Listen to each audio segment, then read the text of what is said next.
reading Perfectly Norman by Tom Percival. Enjoy! Norman had always been normal, perfectly normal, until one day he grew a pair of wings.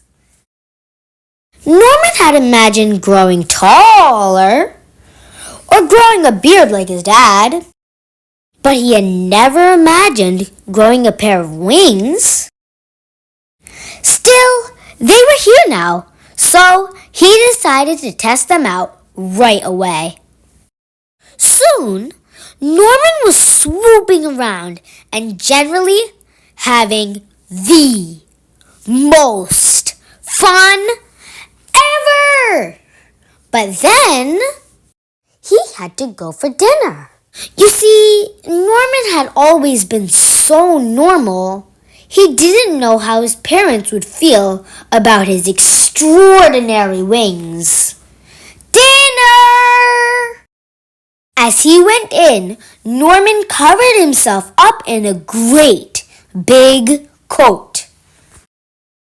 His parents didn't notice the wings, but they did think it was odd to be wearing a coat indoors.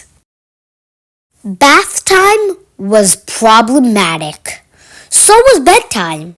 The coat was hot and uncomfortable, but Norman had decided that no one should see his wings.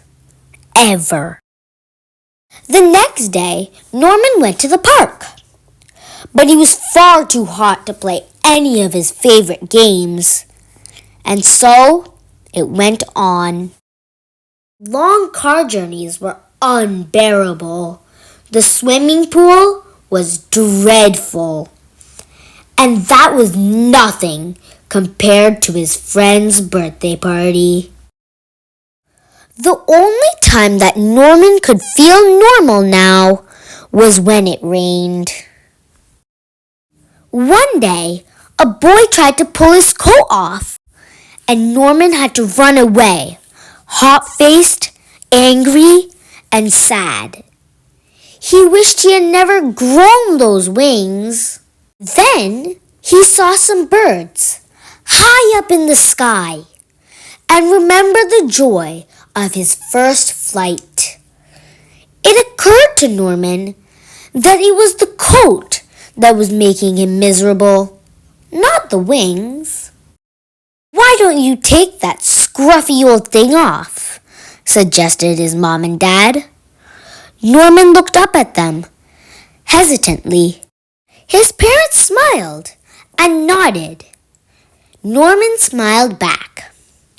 Then he threw off the coat and let his wonderful wings fan out. Norman leapt into the air.